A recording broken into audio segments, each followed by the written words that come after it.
for some peace of mind. But TikTok said a gator drove a Jeep through the blinds. Florida man's at it again with fireworks and a goat. And someone married a ghost in a Dollar Tree coat. Hey, what in the Walmart rapture is going on? Aliens dancing in a Waffle House song. Karen's got a taser in the checkout line. And Dr. Oz just adopted birds to fight off crime. Oh, I'm just sitting here scrolling my jaw on the floor. The internet's a circus and I can't take no more. Yeah. When it's wildin', there's a raccoon in the sink. Someone robbed a Wendy's just to steal a frosty drink. A pastor's gone viral yelling about the end is near, while folks ride hoverboards in wedding gear. Hey, what in the Walmart rapture is this mess? Florida's a movie, but it's filmed in VHS. Someone fed meth to a squirrel named Dave, and now he's in a cage just throwing rave. Hey guys, it's Mo. I was just trying to remember, probably you were looking like, what is that face already? I was trying to desperately remember the made up crap name that they gave to my light calming purple that I picked out yesterday. And all I can think is grapelicious, which I know isn't the word used. And if I hadn't been feeling so crap yesterday, I would have taken my purse. But hitherto now, I do not actually remember where I put the little sample card thingy with the name on it that Mr. Mo assumes that I kept for purchases for today. And as you can see by this face is like, we should take a picture of the color in the room. Good morning, everyone. Happy Tuesday. I am feeling much more alive, which is better than how I felt all this weekend. So I hope you're feeling better. And our first story is that the death toll in Texas is rising. The number has hit 100, but experts are starting to kind of break down. Apparently, there was an early warning system that could have reduced casualties, but it kind of got me thinking, and let me see what you guys think about this, because I am from Indiana, and we actually do have like tornado warning sirens, but they become so ubiquitous that you don't pay attention to them. So I was kind of talking this out to Mr. Mo, and I was like, you know how we have all of these sirens that go where we don't really do much. We'll look at our phones if the siren's going off, but it's not sort of a call to alarm like it would be if we were moving to maybe Texas and we learned about flash floods. Would those sirens actually have done anything if people get too used to them? That being said, let's continue. A flood warning system that was deemed too costly by the Texas county where last week's rain killed at least 27 campers might have given the victims more of a fighting chance, experts told the Post. Now, officials in Kerr County, home to Flash Flood Alley, where at least 75 of the state's more than 100 flood victims have died, contemplated installing a flood warning system in 2017. Now, I will say that again, I speak as someone who lives right dab in the damn middle of possibly Tornado Alley. And I can tell you, having those sirens that go off now more than ever because of either, severe thunderstorms, straight-lined winds, or anything, they've become ubiquitous. You ignore them. I mean, you don't tend to actually pay attention. And Jeff says this was so out of the ordinary for the region, it might have been overlooked by some as an extreme reaction, but compared to even 30 years ago, yeah. So I do think that this comparatively, I'm sure, and we're all looking at this with hindsight bias. We know what they didn't know was coming. And yes, it does seem that, The county, having an annual budget of around 67 million, lost out a bid to secure a $1 million grant to fund parts of the project. Now, according to county commission meeting minutes, now, the county board considered kicking in the money itself, but then ultimately scrapped the plan, a then commissioner, Tom Mosier, told Wall Street Journal. It's probably just, I hate to say this word, but priorities and trying not to raise taxes, Mosier said.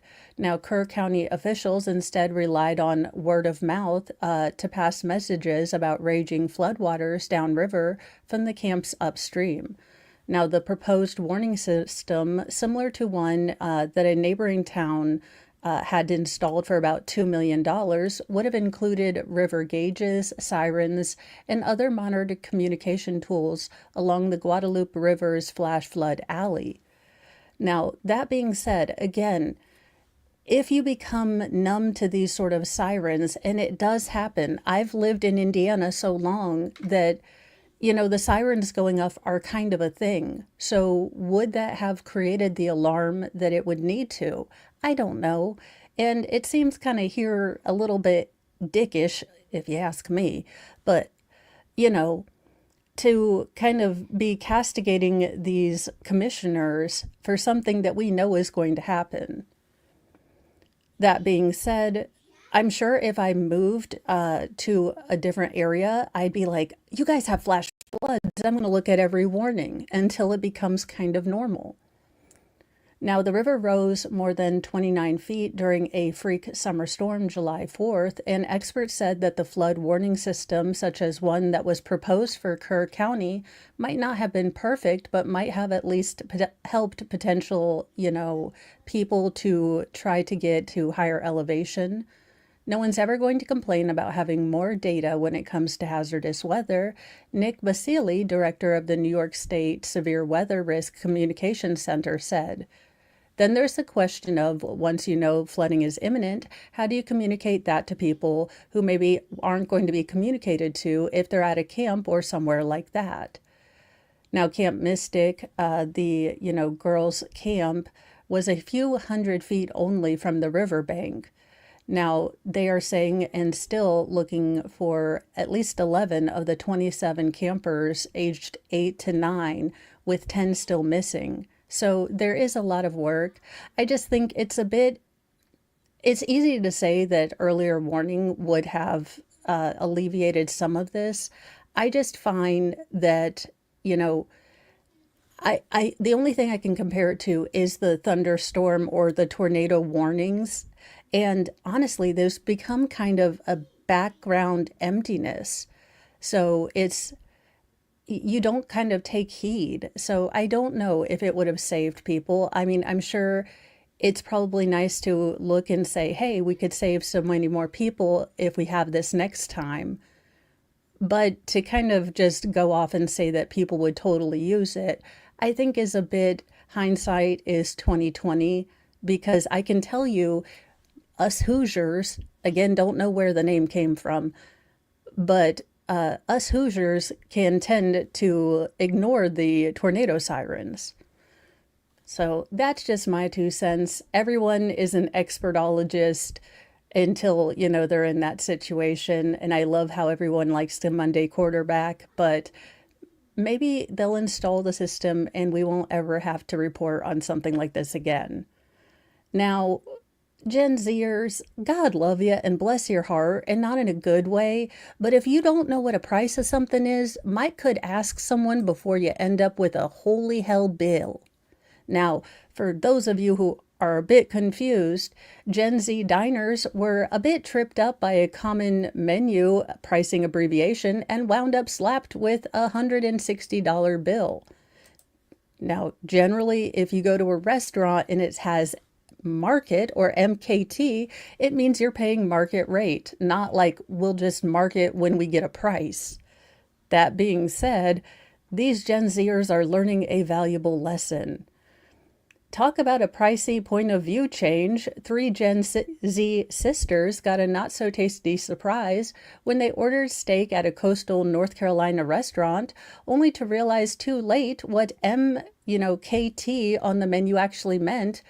Spoiler, it doesn't mean marked down or clearance, it means market price. In a TikTok that's racked up more than 19 million views, Arabella Minold, 20, and her siblings stared in shock after ordering dinner at Moonrakers, a white tablecloth waterfront joint in Beaufort. Now, I didn't know what market meant on the steak menu, and now I know I'm paying for it, the caption read as the camera panned down to their stunned expressions and a $159 bill. I mean, honestly, that's not terrible for a steak dinner, unless it's a steak lunch. But I'm guessing you're in a touristy trap. Yeah, that's I mean, it's expensive, but it's not crazy. Now, the sisters had unknowingly racked up a hefty bill that included two 12-ounce New York strip steaks for $52 each, $28 worth of a baby kale Caesar salad. Who's paying? Who orders a salad?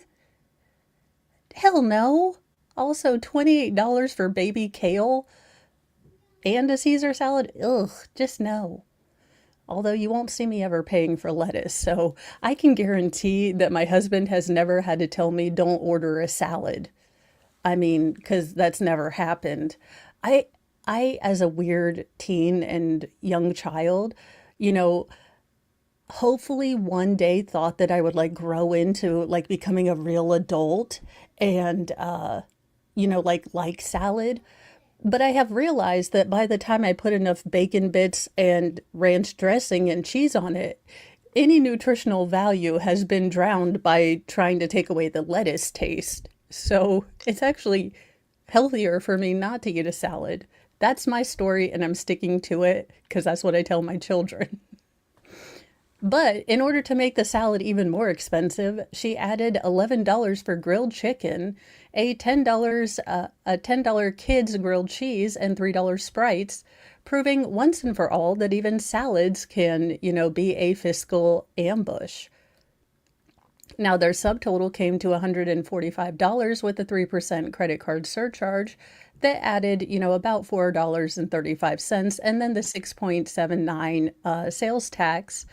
So we thought that it was going to be about $20 or $30.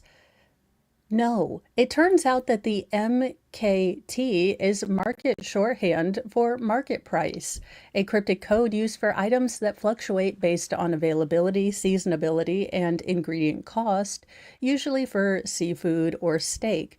In other words, if you have to ask, you probably shouldn't. You should stick with the kids' meals, y'all. Just ladies, stick with the kids' meal. You get fries, you get a puzzle, and and a nice drink with usually a fun straw. It's a great idea. Now, her video, originally posted to Instagram and then to TikTok, blew up overnight. Now, luckily for the sisters, their wallets could, take the damage. Our grandfather ended up paying for it, which was sweet of him. One of the sisters told the outlet, but the internet had thoughts and, didn't spare their feelings. 160 is not bad if you divide the bill by 3. Each person pays about $53, which is good, except for that heifer that bought the salad. Like, she is pissed right now. She knew what market meant. She was like, others zeroed in on the salad. Okay, but a salad, $28? That's just evil.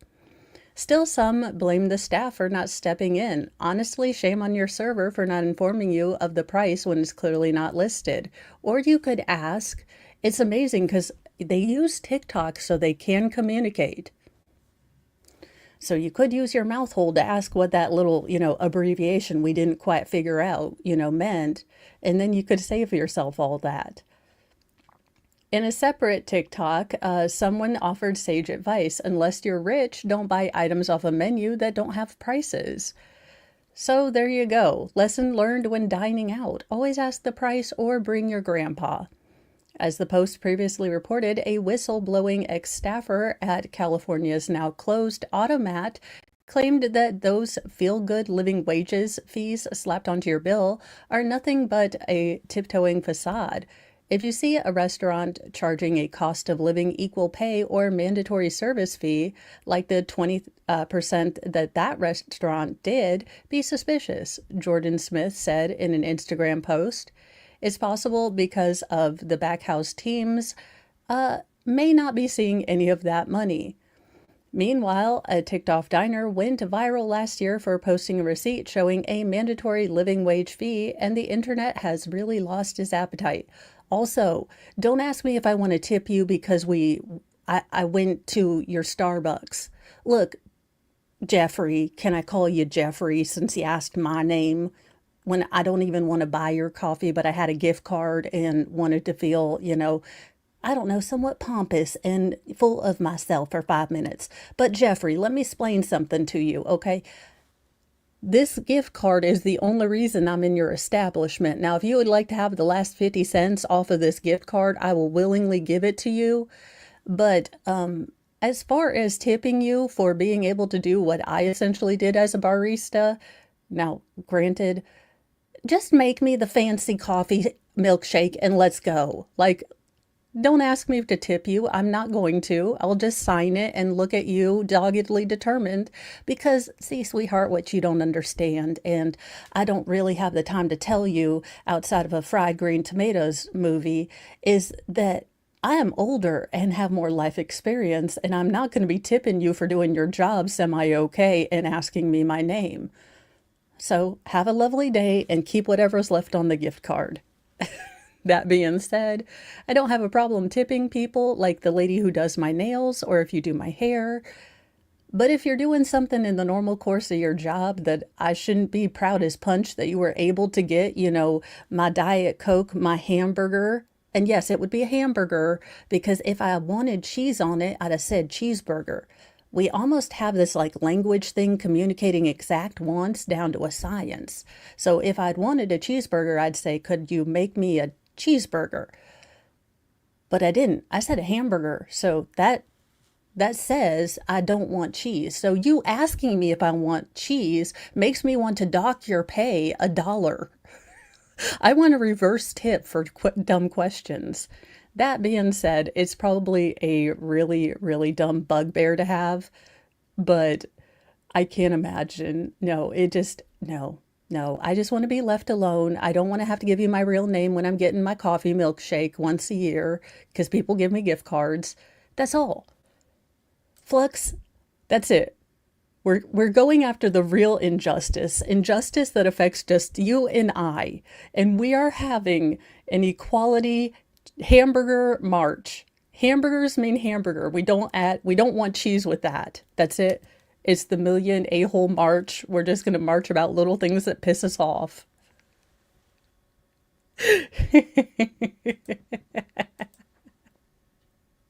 Thank you. I'm glad that it's another person's pet peeve because I've always felt like a giant pedantic asshole because it bothers me so much. But I say it, justice for hamburgers. It's starting. We need to figure this out. There will be posters. There will be placards. I will be talking to Soros. This is injustice that affects all of us. Now, I don't generally do this, but you have to be one dumb MFer.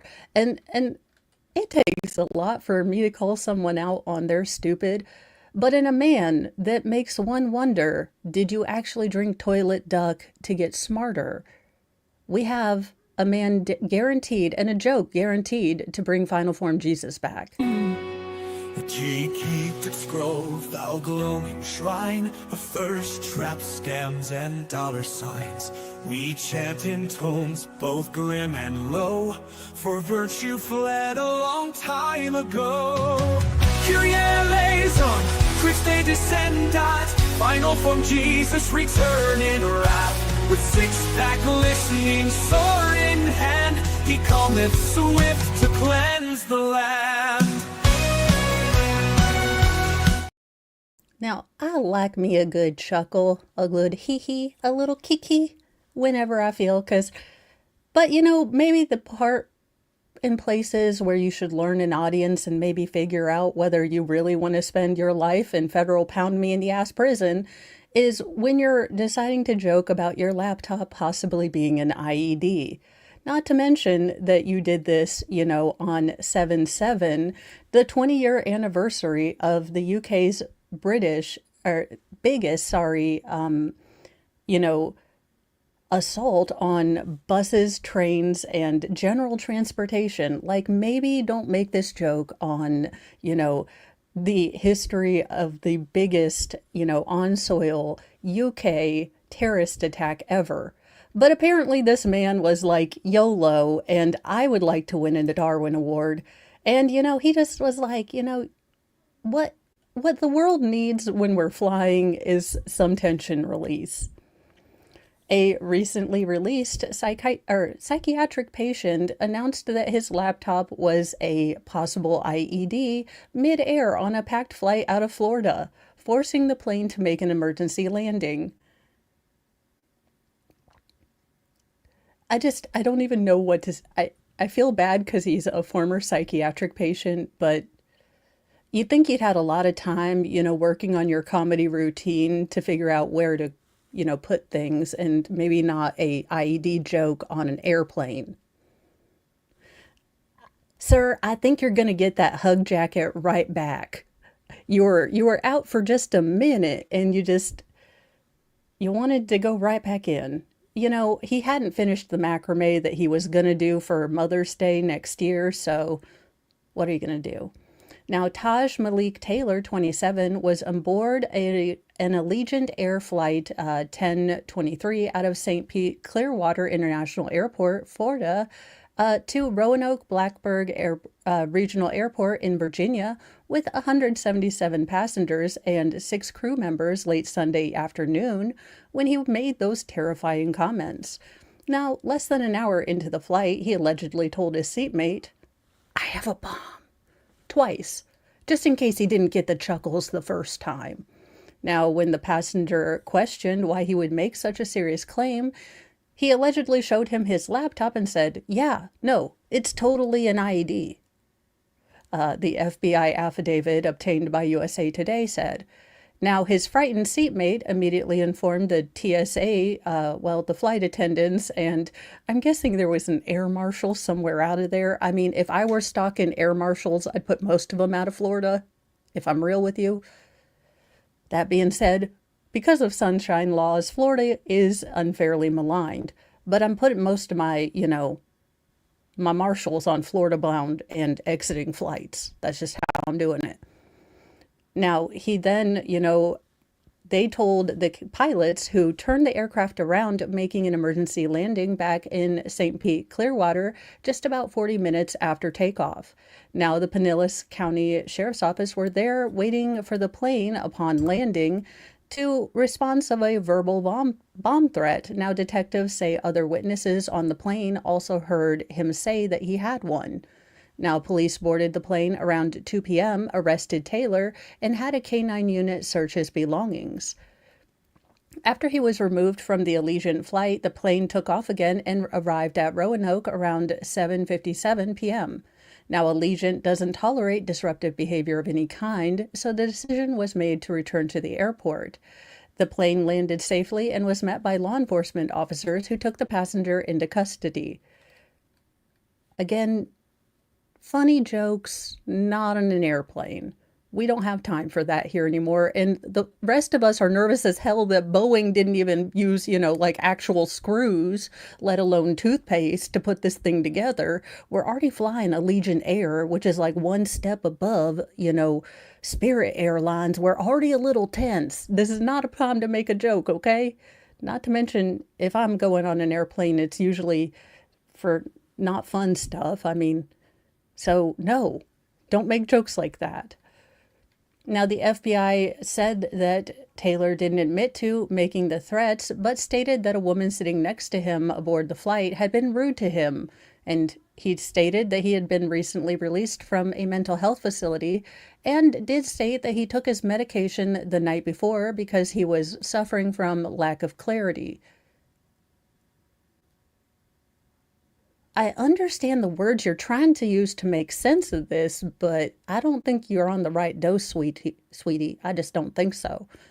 He also told investigators that he tends to have more clarity when he takes his medication and doesn't confuse it for Tic Tacs.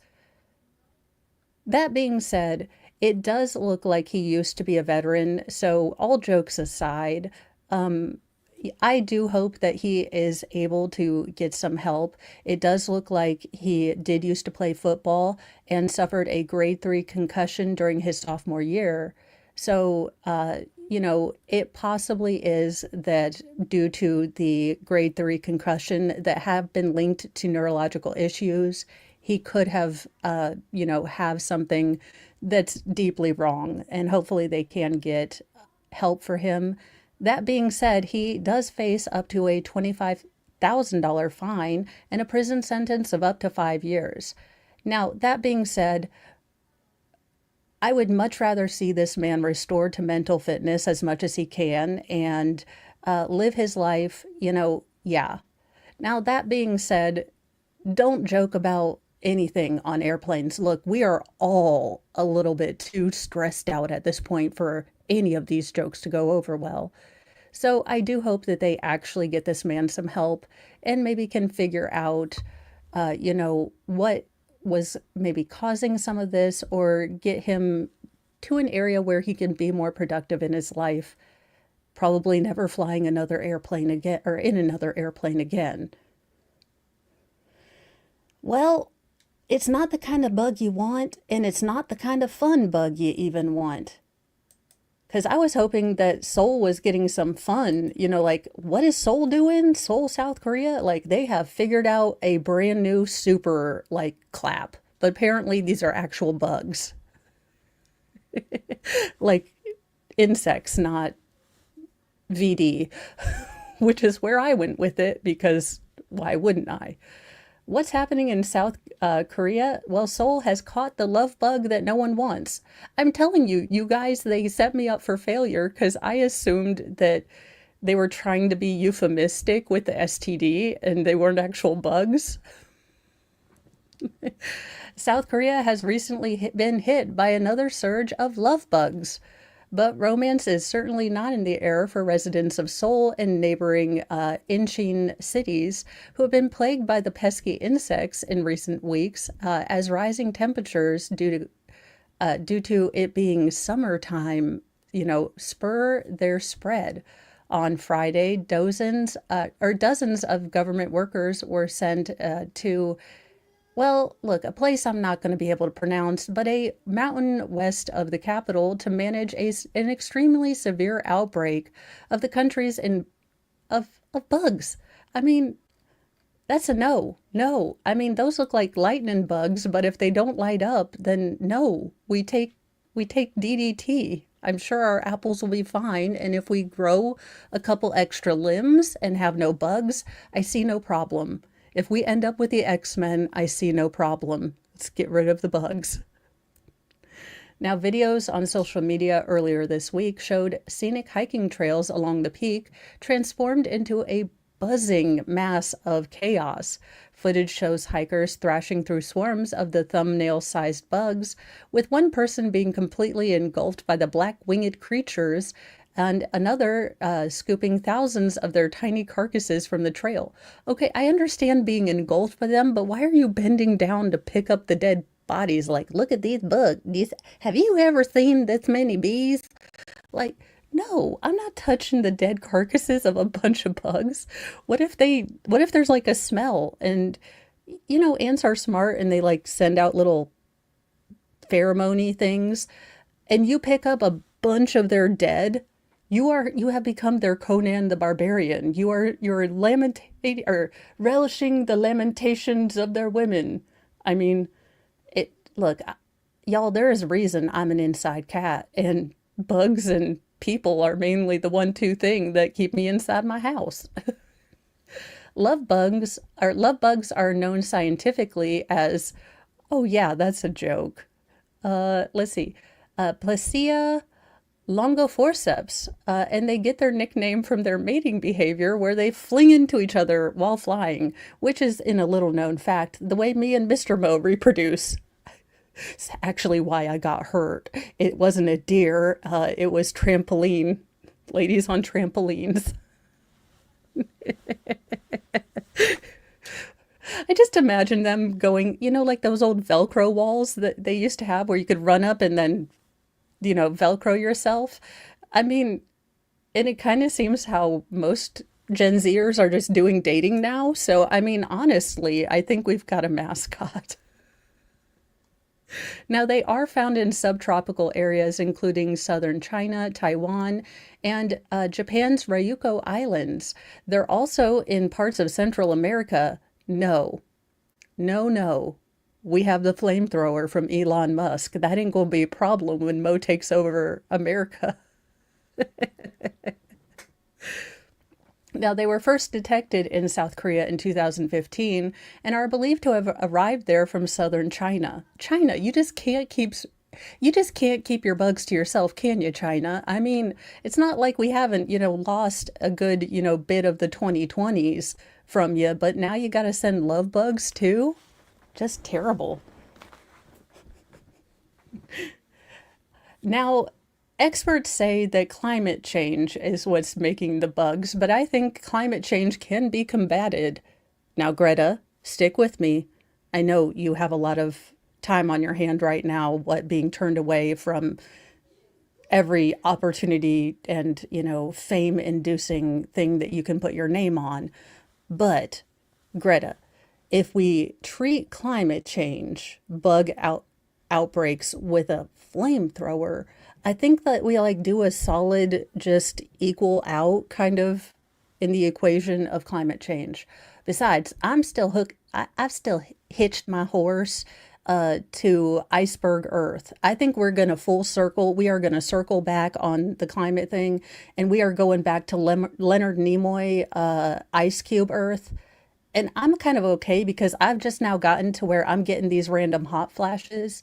And if I have to choose betwixt being cold or being hot, I'm going to choose being cold because I can have my own global warming all by my own self.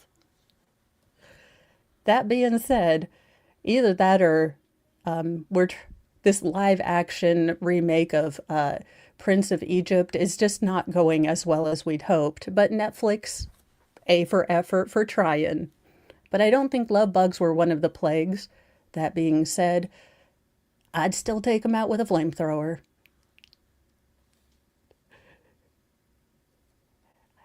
In some more serious news, but I have to sprinkle them in once in a while.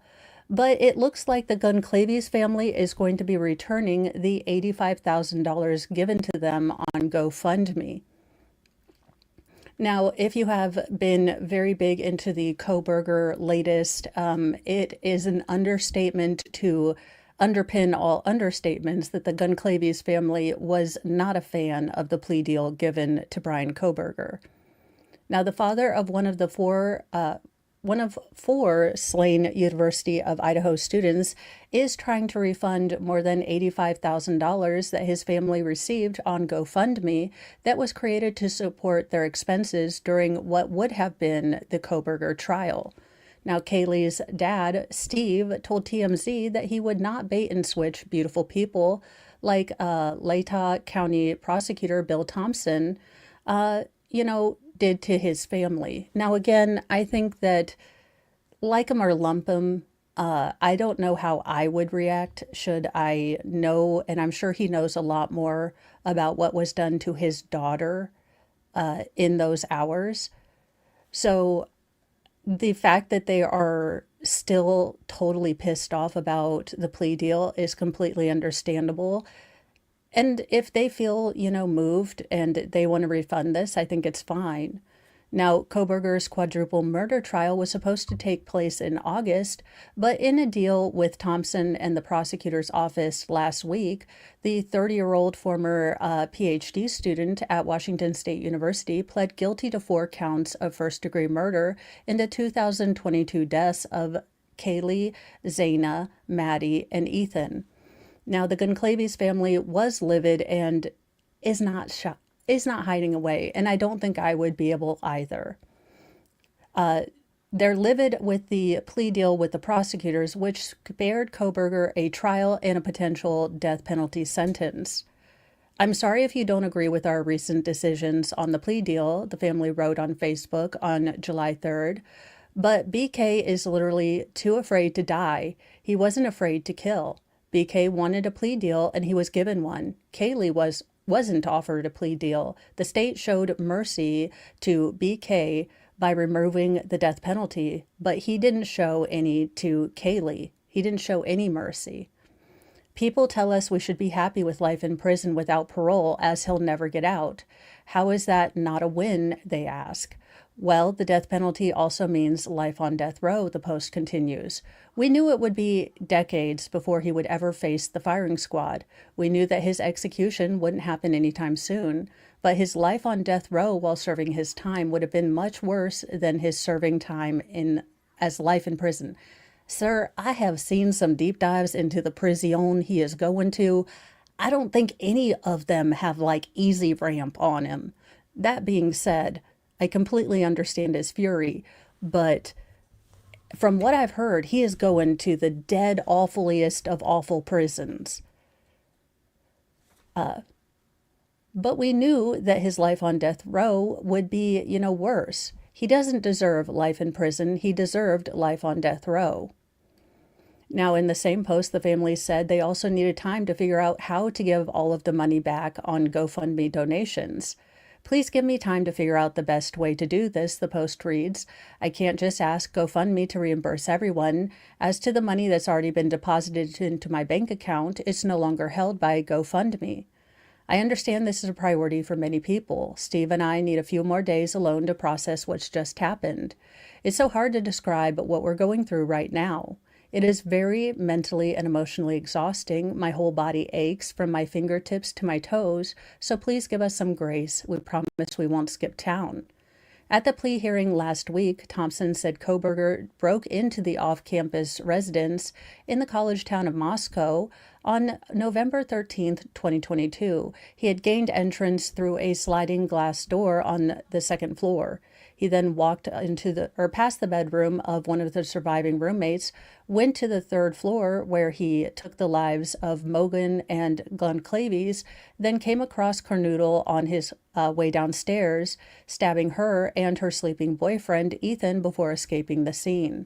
Now, he did leave behind a knife sheath in Maddie's room, and it did contain trace amounts of DNA that was later linked to Kohberger, leading to his arrest. Now, that, I don't know. I don't think it's a great one, but you could. And welcome, welcome. Heroes Chris, Painting Corner. Now, I know that he's more brash. I don't know how I would react to losing my daughter in such a brutal, heinous way. So I know that it's hard, and I know you guys roll your eyes when I say have grace. But if I hadn't walked through grief turning me into a kind of bitter, nasty person and people still liking me and loving me through it, I don't know if I would be the Mo y'all know right now. That being said, that's why I tell you guys to have grace, because there were people that did for me when I was too busy being mad at the world and everything to notice, that there were still people that wanted to hang out with me and that life moved on. I was too busy being bitter and mad. Now I only pull that out on special occasions like my anniversary and just getting a scotch too tipsy to be into fun married time mode, to remembering that one time you didn't bring me a Frosty when I asked you. Sorry, Mr. Mo. I had no idea that my repressed sexuality and my repressed resentments lived in the almost exact place on the drunk to get lucky time continuum. I'm so sorry. That being said, as I said Friday last week, it is a fine line between, sir, come here and let's talk, to, do you remember that one time that all I ever wanted was a Frosty? And like you said, babe, is there anything that you could bring me back? And I was like, totally. I mean, I could really use a Frosty. It's been a long day. And you were like, babe, I'm your man. I will bring you home a Frosty. I do good. And then you walk in and you don't have a Frosty in your hands. Tammy, I picked this really, it's supposed to be relaxing, like a light blue lilac color, or not light blue, light purple lilac-y color. I will be putting pictures in because now I need to go pick out a fan. All honest to goodness, I didn't realize that this was going to be like how I fell into being Joanna Gaines. Because I thought we'd just paint the room, shellac some stuff, it'd be fine. No, now I got to get like a headboard and like nightstands. I'm endeavoring to look like I actually have an organizational system by which I live, which is a total lie. But it feels like something future me should aspire to. I don't know that I'll ever get it correct, but I mean, the pictures in the catalog, the vanity looks all put together and nice. No, I will take pictures of it. It's not like the Yahoo purple. You will get a tour. Mr. Mo is just so dang happy that I will think about putting some hanging plants in the room that he has gone full team purple. He is like, we can have trees, we can have plants. And I was thinking like a plant, singular. And he's like, ooh, but we could have like a tower, a cascade of plants. And I was like, no. Like I was thinking about a plant. So we are working together, and by we, I mean I am allowed to pick out the colors of things that I like, and then he puts them together. Also, I'm not allowed to touch a paintbrush because he used to paint professionally, and my technique could only be described as the ability to give my husband a migraine from stress. Because I'm always like, I'm painting. And he's like, okay, but there's a run and there's another run. And if you would just let me do this for you before I have a nervous breakdown. So I have not from my own talent just maintained my crap level at painting in order to never be asked to do it. It keeps our marriage safe. He feels very comfortable in the fact that he can paint things and I don't get yelled at for a mess, which I find to be the most relaxing part of marriage. Well, I mean, it swings and roundabouts, don't it? I mean, this case, I feel like bad, but also kind of at the same time. But a $167.3 million Powerball winner at age 50 was exposed as a career criminal who spent 30 years in jail before striking it rich. Well, I mean, it's always good when they're like, wait a minute, wasn't he supposed to be on our parole detail? The winner of Kentucky's largest lottery jackpot, who was arrested in Florida days after claiming his riches, has a 16-page rap sheet and a decades-long criminal history. Oh, and right when he got his teeth all veneered, has to go back on into prison in Florida, earning him a jaw-dropping collection of booking photos along the way. James Shannon Farthing has spent 30 of his 50 years behind bars at 25 different correctional institutions. Is it like state parks where you can get like a badge for each of them? Like I went to this one. Now, rock climbing, they don't have great amenities, but if you want a communal shower, that's what there is. Now, he managed to, along with his girlfriend and mother, claim the $167.3 million Powerball jackpot in April. Now, the career criminal turned overnight millionaire racked up convictions across 9 counties in Kentucky for a litany of offenses, including, giving a not-so-consensual neck hug to currently pictured girlfriend, bribing officers while in prison, selling cocaine to an undercover cop, among other greatest hits of Why Did My Life End This Way? Now, the lowlife's string of consistent crimes started when he was a teenager, with arrests on charges ranging from theft to reckless driving. He was only able to complete 10 years of formal schooling and earned his GED in prison. In his later years, he upped the ante to dealing drugs. Because, I mean, who doesn't start, hey, Breaking Bad, and you didn't think one of us was going to try to repeat it? It's like you don't know how media influences. He, even tried to rope his mother in on a scheme to smuggle marijuana into a maximum security facility. Now, Farthing accepted a plea deal that involved letting his mother off the hook, and he was resentenced to 10 years for the whole, smuggle the devil's lettuce into prison with mom's, prison purse. I mean, I don't know. You have a girlfriend. If you hadn't neck hugged her before this, I don't know why we're asking mom to bring the ganja, but okay. Now, even in the slammer, apparently he just couldn't find the zip code to do right. He was frequently placed in administrative segregation after doing things like smuggling a variety of drug and alcohol paraphernalia into prison, charging inmates to return items he stole from them like a bully on the playground, and, other things. Just bad stuff. Now, the tatted up criminal frequently was denied parole, in part because of his seemingly infinite offenses with few signs of stopping. In the rare case that he was granted parole, he'd just lose it as quickly for violating the terms of his release, usually through testing positive for drugs, like ganja. I mean, at this point, sir, just go into prison. Tell them you're just staying here. It's like Motel 6. Just have them keep your cot and the light on for you. I mean, you already know when the continental breakfast is. Now, 3 days after, cashing in with his 77-year-old mother and his girlfriend's name is Jacqueline Fightmaster. The Matrix is broken because the mother is Linda Grizzle. His girlfriend is Jackie Fightmaster.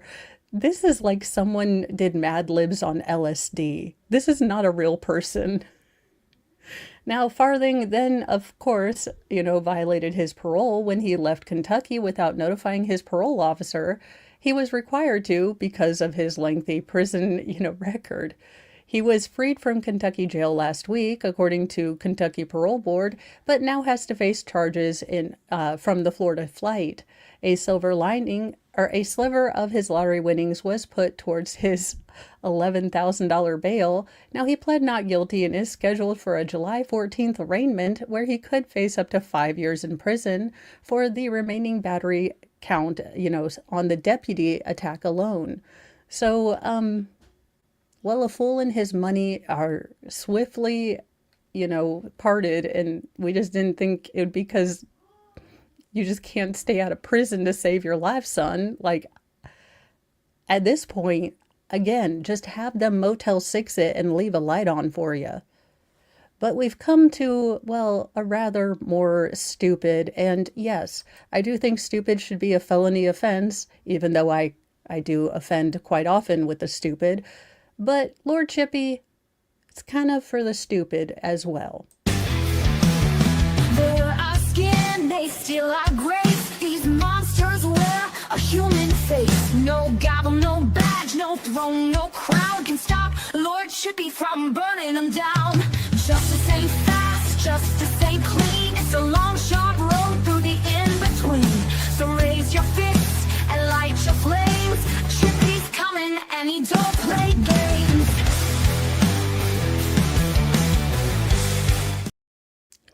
Now, I don't know, but why? Grown men, please explain to me Pokemon cards to the point where you're willing to, stab another bloke for a Charizard. I need this. I need it explained to me because I like wigs and I like Sailor Moon stuff, but I'm not going to shank a person for them. I mean, unless it's mint condition and not out of the box. That being said, I have standards. 2 California men are behind bars after police say they allegedly attacked another man while he was waiting in line to buy Pokemon cards, as you do. Now, in a press release posted to Facebook, the Columbia Police Department stated that 27-year-old Isaiah Calles and 49-year-old Miguel Oreñez Flores were arrested Saturday and charged with several felonies in connection to an incident at a GameStop store. Police said that at 9:22 a.m. that day, they had responded to a report of a physical altercation between several individuals at the store. Now, when they arrived, they found an unarmed person suffering from life-threatening injuries, including lacerations to the head and multiple stab wounds. Now, witnesses said that the suspects left the scene in separate cars after the alleged altercation, which happened while everyone involved was waiting in line to buy Pokemon cards. Is there a naked lady on the back? Does it explain to you how to do the tantric seal or sting 4-hour sex marathon? I don't understand. Like, are there hacks to genuine life? Does it explain what Bitcoin is on the back of it? Because I just would never shank another chick for Sailor Moon stuff. That being realistic, I would outbid them on eBay if I were rich, but there you go. She is taking a little break, but she should be doing fine. I think she had real 3D life stuff, but she is going to be back soon. Now, police didn't understand what connection, if any, there is between both of the men who stabbed the one man with broken shards of glass multiple times. Now, apparently there was, Flores tried to cut in line. There was a verbal argument between him and the alleged victim. And then as the fight escalated, Flores got his hands on a mason jar. Well, there goes your 1 penny tip. Sorry, guy that works at GameStop. And allegedly then glassed him. So smashed him over the head with a mason jar. Now, it is a little weird that all of this again happened because someone cut in line for Pokemon cards. Wait till Pogs come back, a-holes. I'm gonna be ahead of the curve. Pogs and Beanie Babies, those totes that I have been saving for years, they're gonna pay for my retirement. Except for the Princess Diana one in Lucite because, Candle in the Wind, have some respect. Now, Flores and Calles were both charged with conspiracy to commit a crime. No, I'm pretty sure they committed the crime. I mean, I don't think they took too long planning it, but okay, I'm following. Battery with serious bodily injury, assault with a deadly weapon, and assault with force likely to produce great bodily injury, with each special allegation of bodily injury having a bit of a, heightener on that. Now, they're both being held on $250,000 bond in McGuire County Correctional Facility. There is no word on how the Pokemon card situation is on the inside. So who knows if they actually found a Charizard. Well, I mean, when you mess up, could you just admit it instead of making people sue you? Do not attempt to confirm. Cops wrongfully arrested a pregnant woman in front of her kids after never checking the date of birth on the warrant. Now, I can be utter crap at my job, but I'm just a redhead making things, funny on the interwebs. I don't arrest people. You think you'd just take a gander at some things, maybe look at the picture right quick. Now, a woman named Alicia M. Kelly is suing the Vermont police Vermont police officer after he allegedly issued a warrant for her arrest for selling, heroin that led to a fatal overdose. Now, the problem is that he actually obtained a warrant for the wrong Alicia M. Kelly. Now, Kelly filed a suit with Vermont's U.S. District Court on June 30th. Now, according to the suit, the origin of the mishap happened around June 8, 2018, when a 21-year-old woman unfortunately overdosed on heroin in the bathroom of a Dunkin' Donuts in Brattleboro. She sadly lost her life 3 days later. Now, Brattleboro Police Department Sergeant Greg Eaton apparently transferred from, Canton, Massachusetts.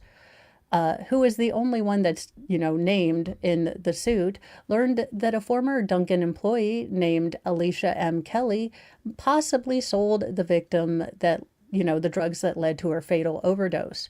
Now, the drug deal was allegedly captured on surveillance camera, and a Dunkin' manager was able to identify Kelly as the suspect. Well, nearly a year later, in May 2019, Eaton applied for and obtained an arrest warrant for Kelly's arrest. He's just working at the speed of Canton. I mean, it's only 375 days or 57 days later. It'll be fine.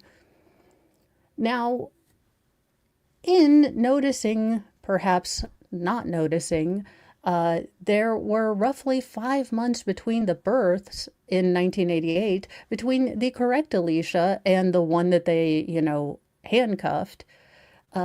He just decided it wasn't a big deal. Now, Kelly's lawyers alleged that Eaton did not attempt to confirm that he had the correct date of birth for the suspect, nor did he even compare the photos of the two women.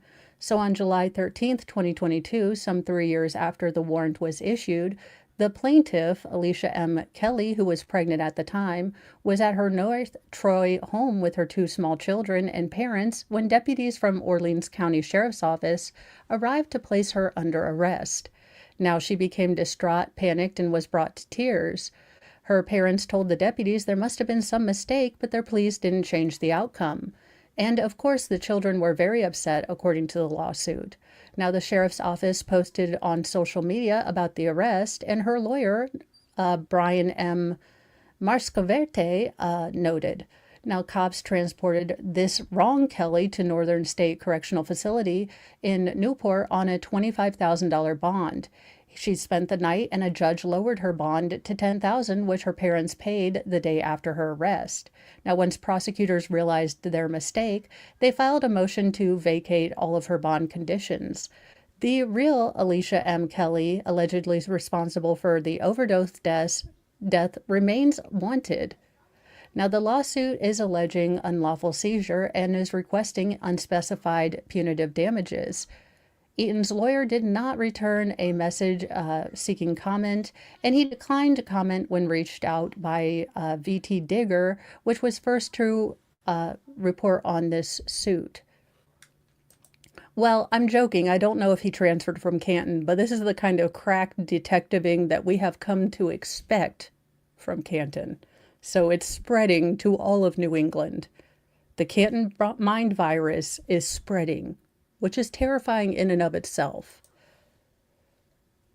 And then I sincerely hope that this is the last time I bring this jackass to attention, unless it's like the end of a Brooks and Dunn song where we just, slump him over a horse to bring in like the bounty of, because he said alive or dead. So, that being said, the manhunt for Travis Decker is moving into a new state after a possible sighting of the suspected demoned asshat has been mentioned. So the manhunt for Travis Decker, 33, has moved into Idaho, where authorities said that a family in the state's Bear Creek area reported someone who matched the possible description of Travis.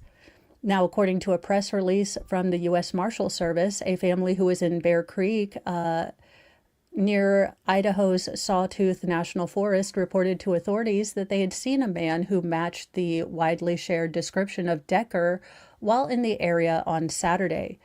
Seattle-based ABC affiliate KOMO reported that the man in question was about 5'8" or 5'10", wearing a black mesh cap, black gauged earrings, a cream-colored shirt, and black shorts.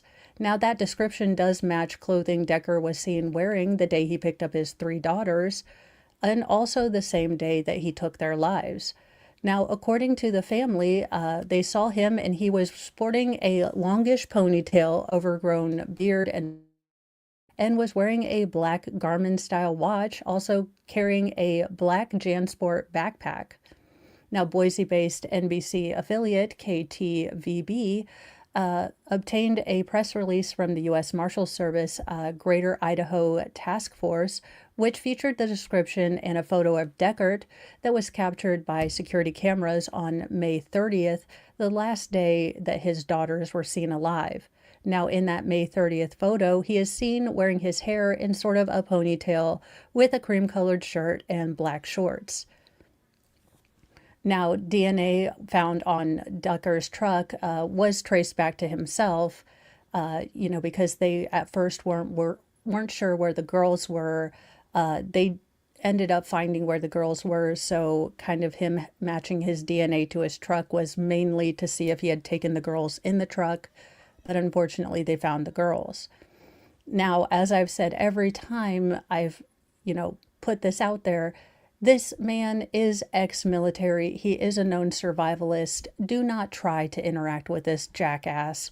Again, I am still rooting for mountain lions to take the win on this one. I need a Darwin Award for this one of the stupid variety. Now, authorities have expressed possibility that Deckard may not be found alive. Again, don't tempt me with a fun time. Now, he has been charged with 3 counts of first-degree murder, 3 counts of kidnapping in connection with the deaths of his daughters. Now, obviously, again, but this is coming from the police. If you see this man, if you think you see this man, do not approach him yourself. Let the cops deal with it. And or if you know a trainable mountain lion, at him, cheetah. That being said, that has concluded Lord Chippy, and I hope we never have to bring this douche canoe up again for Lord Chippy. I hope we find him. Again, Wanted, Dead or Alive is not just a Bon Jovi song. It's kind of what I'm hoping for. In a story that's much more meet cute than stalkery, but depending on how you look at the headline, it could be both. And I love a story that could be, felonious or romantic. He saw her in Yellowstone and thought, I'm gonna marry that girl. And he did. And as we can see, they're both smiling. I'm guessing it wasn't felonious. The moment that Andrew McGowan and Shaolin Yu met eyes through a storefront window, it was like something passed between them. Static shock. Andrew was sure that his life was about to change. I saw her through the window and I was like, I'm going to marry that girl. But not in a creepy stalkerish way, because had you said that to me, I'd be like, sir, that's a little creepy. Now, Andrew and Shaylin were strangers. They'd never spoken before, and they were from 2 different worlds. But against the odds, Andrew was right. It was the summer of 2013, and 20-something college student Andrew was on vacation in Yellowstone National Park, which is known for its incredible wildlife, volcanic landscapes, and apparently women you'd like to marry. You'd think they'd put that more on the touristy things so people wouldn't, continue being absolute idiots near the bison. Just tell them, women, marriageable age. We will have less bison attacks. Now, vacationing with his entire extended family, siblings and their partners, nieces and nephews, parents, aunts and uncles, Andrew's main goal for the weekend was to avoid any family dynamics and focus on catching a fish or 2. Oh, sweetheart, you're with your extended family. You go fishing as a defense mechanism. My parents described it as a family reunion, and I mostly went there to go fishing with my brother. Now, the McGowan family hailed from Utah and usually headed to Yellowstone for camping weekends once every few years or so. Now, Andrew and his brother always spent their time in Yellowstone fishing for trout. We grew up fishing. Andrew said that what was unique about this trip in particular is that my family had never camped at the canyon area of Yellowstone before, and we wanted to camp there this year. And Shailin was working in the canyon village next to our campground. Andrew grew up in a conservative small town in Utah as one of 7 siblings. He's Mormon. It's not a joke unless you can personally, or you have been asked, so 6 kids, Catholic or Mormon? And I'm like, well, recovering from one, never tried the other, but neither. I just have poor impulse control when I've been drinking.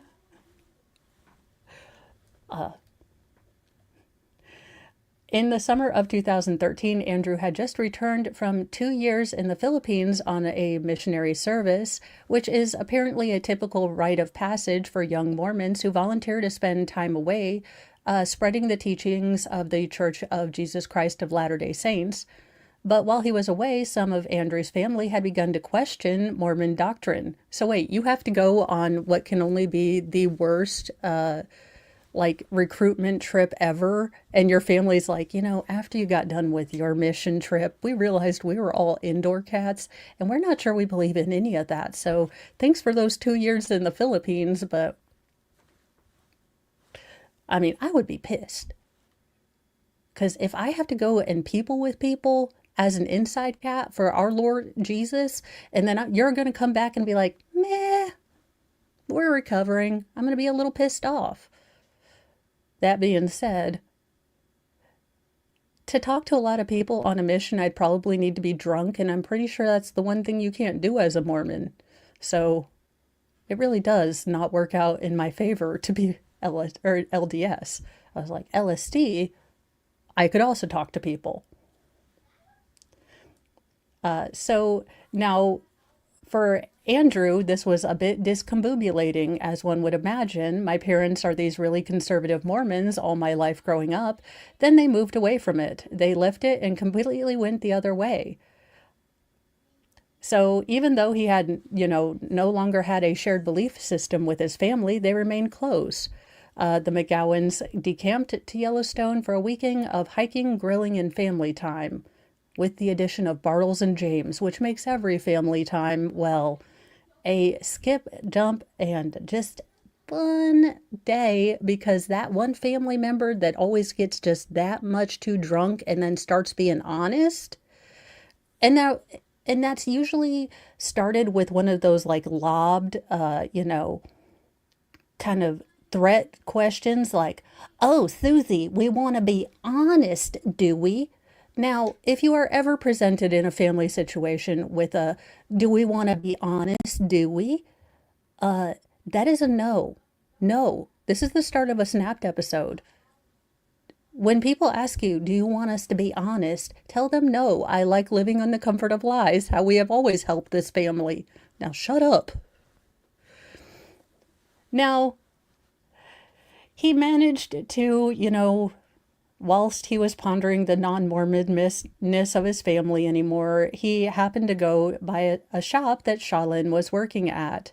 Now, Shaolin was studying for a degree in geographic information and was thrilled at the idea of working in a national park for several weeks. That's what having a tiger mom will do for you, because that sounds boring as hell. But you have a tiger mom who's making you learn violin and piano and concertos. Working at I love that I'm just pulling out stereotypes. That being said, though, she's probably never gotten a D in trigonometry.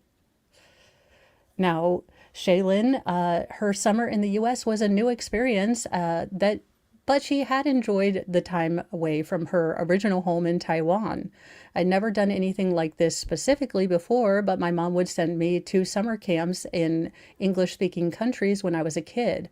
Now, before Andrew entered the store, he spotted Shaylin through the window, and he walked in determined to speak with her, even if it turned out she wasn't in charge of selling the fishing licenses.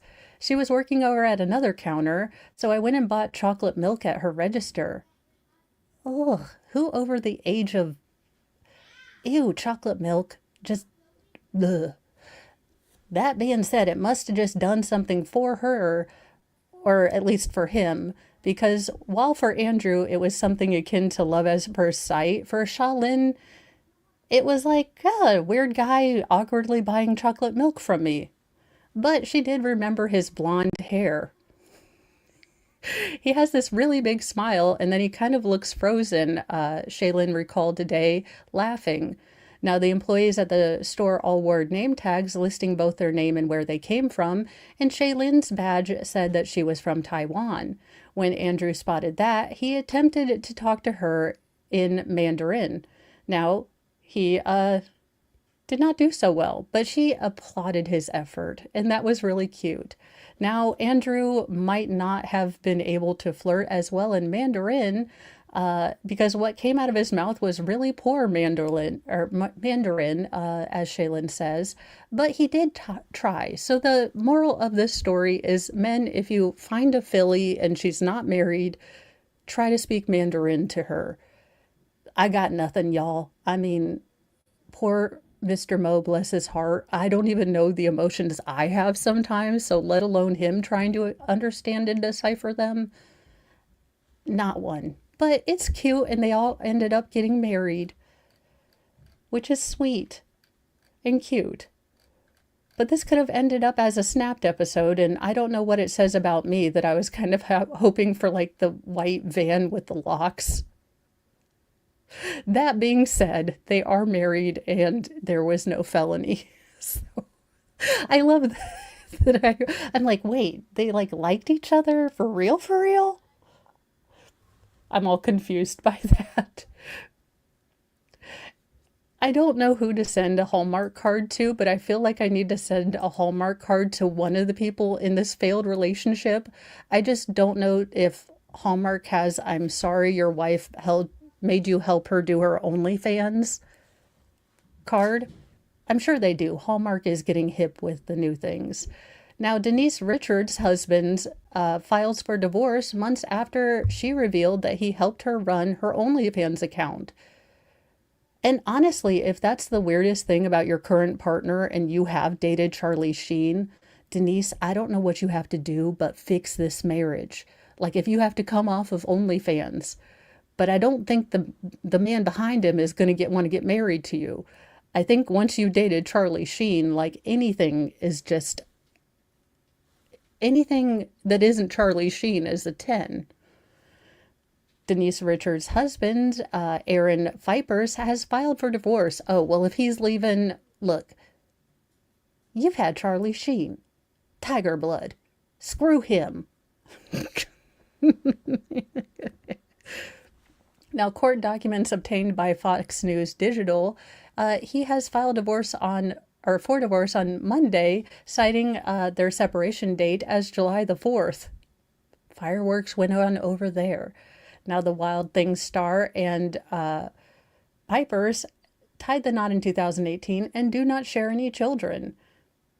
Now, she claimed that there were irreconcilable differences, or at least he did, as the reason for divorce, and he is seeking spousal support from Richards. Now, according to court documents, Richards makes over $250,000 a month from her OnlyFans career, along with her reality TV and brand deals. Now, he's filing that he has had no income in the last 12 months, but he has felt very, very weird about pretending to be Denise and talking to men from the Midwest. So I feel like we should definitely be giving him some money. Yes, my name is totally Denise. I'm a 36 double D. Is that a thing? I mean, see, it's all fun and games until you make your husband reply to your OnlyFans mail, which was a lesson I will be taking from this story. Who would have thunk that these two crazy kids couldn't make it through? I mean, Hollywood marriages, they're like shrines built to, the success of these things, right? Or as, Liv Taylor once said, am I married yet? Still, and to whom?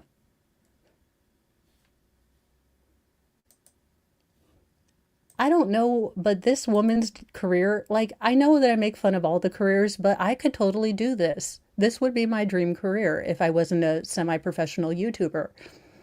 Meet the professional car sitter who makes sure that New Yorkers' rides don't get towed in street sweeping nightmares.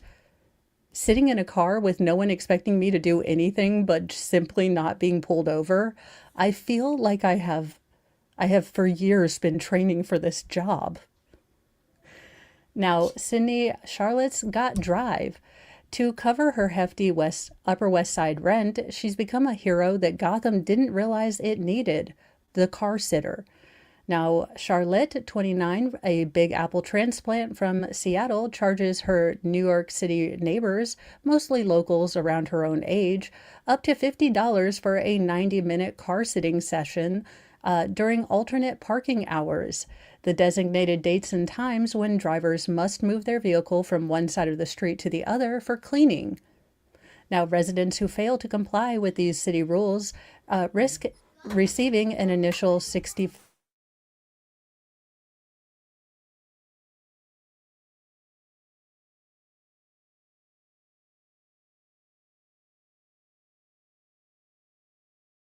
Mr. Mo needs a paintbrush. I need a small paintbrush. Here. Nope.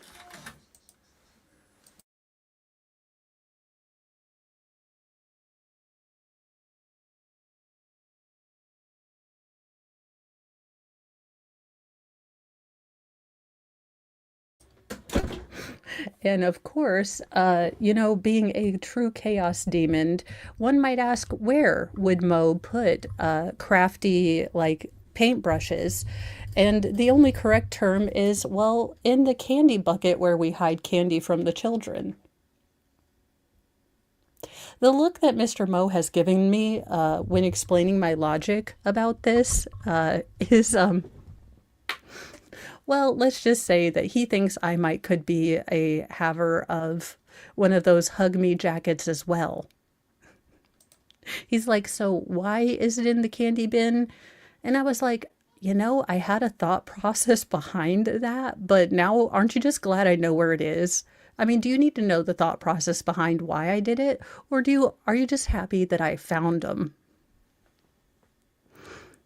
Now, that being said, she's made this a business. I didn't know this was a thing. So, be it thunder, lightning, or 102-degree heat, she is perched at her post for Charlotte, sitting in sedans, Teslas, SUVs, and more, and it's putting her on easy street. I'm inundated with clients, she says, of her side hustle.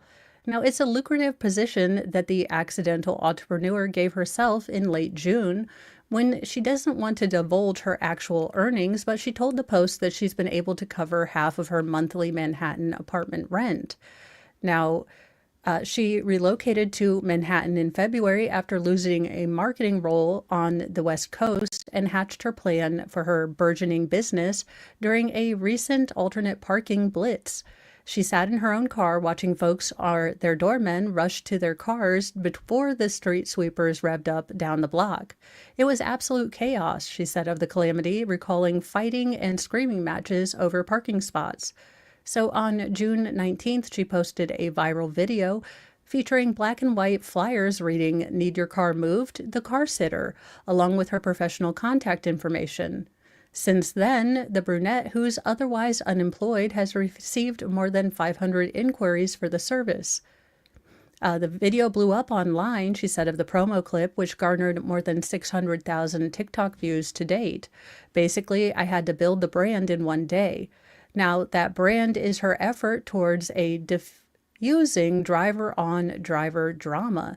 It's also aimed at aiding motorists who simply can't move their rides and have grown accustomed to sucking up the $65 penalty.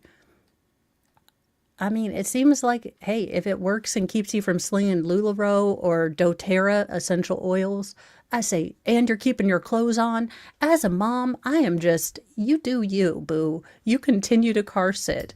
Not to mention the things I would do to your channel buttons. Like, you think that everything would be in Spanish. Not gonna lie. I would not use my power responsibly as a car sitter.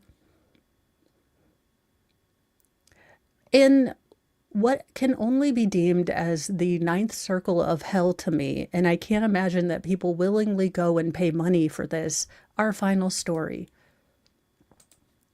Inside Brooklyn's show Sauna, a competition where masters wow sweating crowds with heat towel technique and storytelling.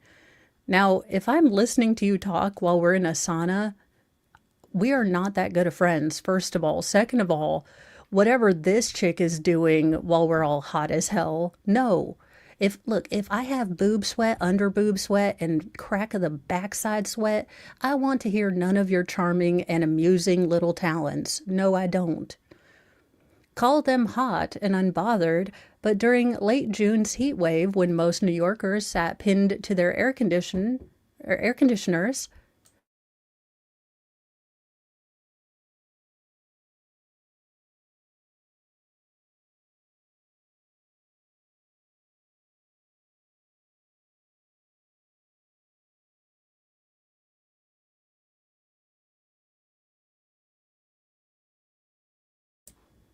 I mean, again, I'm perimenopausal, y'all. I bring the heat wave my own self. I do not need you to amuse me. Believe me, I am trying to stay amused because God and, well, common law says that assault is wrong. But apparently 1,200 sauna enthusiasts swarmed Brooklyn's bathhouses to witness the country's first sauna master smackdown.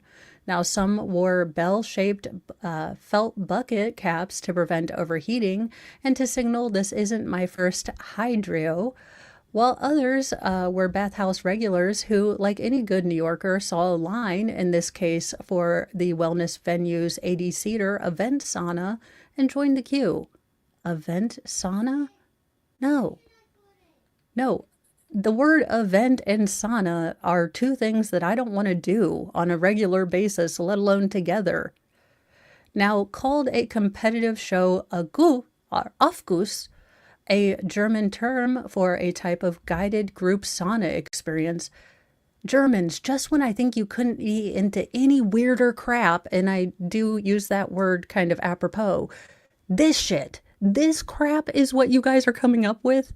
What is wrong with you, Germany? Look, half of my ancestry hails from Germany, and this is like a thing I would never want to do, ever. So apparently it's a German term for a type of group guided sauna experience common in Europe. Now, the 2-day event featured 10 of the nation's top sauna masters who took turns spinning towels like lassos, pounding aroma-infused ice balls into hot stone, and other things that a panel of judges and fired-up fans could judge, I guess. Now, each 13 to 15 minute routine, oh, hell, and they're not one chance in hell, was also, you could bring props. So they had lights and dance and narration and costumes. It's all the things I enjoy while not being hot. Now, one master with the apropos name, Fiery, portrayed the evolution of hip hop. You've got to be kidding me. Please tell me it was like Rachel from Accounts from, Down Under doing like beat dancing. And, her and I shared similar moves. Please tell me it was like Rachel from Accounts from, the Oz, because I need this. Now, the Celestial Sisters of Fire and Ice did their interpretive dance through a fight and reconciliation. What in the name of all that is unholy? Like, there is no way. This has to be something wrong with every single one of these people. Fire can help warm and ice can help soothe, and together they create a beautiful world. The real-life siblings and Vegas showgirls dance-interpreted the feeling. The goal is to rack up enough points in categories like heat distribution and towel technique to secure the title of first U.S. Aufguss champion. You've got to be kidding me. I can't for the life of me figure out if everyone's on LSD and I'm the last sane person alive, or what is going on here. And all I can say is, Germany, what is wrong with you? Although I am going to say, I love the bedazzled part. Now, you're not going to see me in a sauna and not a full body onesie in a sauna, but there you go. I do like the bedazzled mints. I still don't understand what this is. I don't understand why anyone would torture themselves with it. And this guy isn't even shirtless. So, I mean, why is he here? He's over here in some Junko jeans and like an apron. Who is this person? And thank you, Kay, for one gifted membership. And that went to Jen, the Couch Fairy. But I guess at the end of the day, it's, oh my God, who the hell is this and why? Now you have sweaty foot juice. I have never been more horrified in my entire life. And I know that's a trick. I know that's a trick. But there you go. If you'd like Ode to Nike Sweat, or any other fun stuffs that I guess can be do while sweating your giblets off, go to New York and pay for people to dance-terpret their feelings about fire and ice. It's a thing, y'all. It's a thing. So there you are. I blame the Germans, but I'm sure that this is probably a Swedish thing too. Let's be real. Anyhoozle, I am going to get off of here for a couple minutes. I have to answer both a color question for Mr. Mo and a hair curling iron question for middle daughter. And then we will be back for the Petty Express for a little bit. It's not going to be a super long Petty Express because apparently I need to go and order my handy capable chair because apparently Mr. Mo is doing this crazy thing where he measures all the things I want to buy and make sure there's room in my room for them without, well, let's just say Mo has never actually measured anything before she bought stuff before. This is a whole new experience.